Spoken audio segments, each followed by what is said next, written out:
Bonsoir à tous et bienvenue sur JD Mag et Télévision. Vous êtes à la revue de presse éducative et voici le sommaire.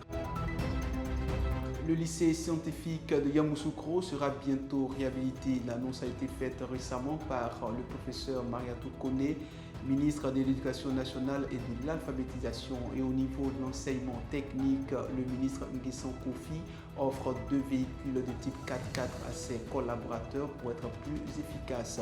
Et hors nos frontières au Mali, un atelier de renforcement des capacités des acteurs de l'éducation en matière d'environnement d'apprentissage sûr, favorable et propice. Voici le sommaire. Comme annoncé dans les titres, le lycée scientifique de Yamoussoukro sera bientôt réhabilité. Ce projet s'inscrit dans le cadre plus large de renforcement des infrastructures éducatives soutenu par l'AFD à travers le contrat de désendettement et de développement et un prêt souverain qui vise la construction totale de 209 collèges depuis 2013. Et au niveau de l'enseignement technique, le ministre Nguessan Kofi offre 2 véhicules de type 4x4 à ses collaborateurs pour être plus efficaces sur le terrain. Ce vendredi 7 mars 2025 s'est tenue la cérémonie de remise de véhicules au Conseil national de branche professionnelle et le secrétariat du comité paritaire de pilotage.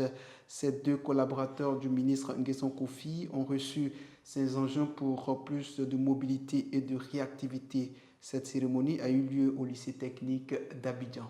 Enseignement supérieur, le groupe préscolaire annexe C de Sokoura célèbre le Mardi Gras à l'université Alassane Ouattara.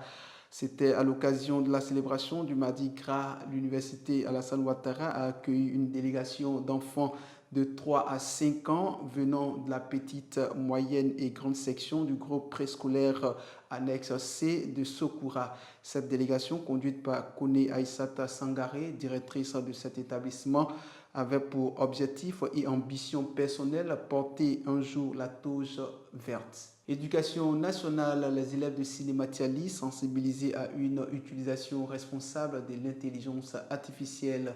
Et dans l'enseignement supérieur, le professeur Mariatou Kone offre des équipements à l'Institut d'ethnosociologie de l'Université Félix Houphouët-Boigny d'Abidjan. Au niveau de l'enseignement technique, comité technique de concertation État et secteur privé, le ministre Nguessan Kofi présente la réforme du Fonds de développement et de formation professionnelle. Les informations au niveau de la région de la Côte d'Ivoire, l'antenne de la pédagogie et de la formation continue de Katiola a organisé une journée porte ouverte ce mercredi 5 mars 2025. Hors de nos frontières en Guinée, le ministre Jean-Paul Sidi reçoit une mission du Programme alimentaire mondial.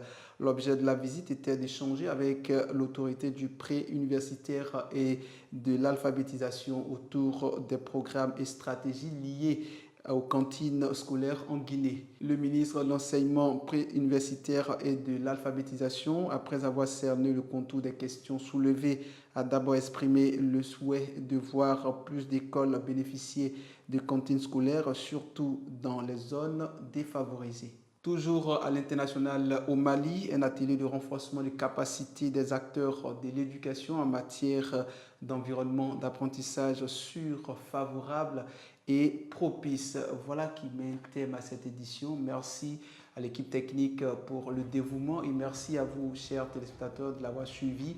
On se retrouve la semaine prochaine pour encore le tour de l'actualité éducative nationale et internationale.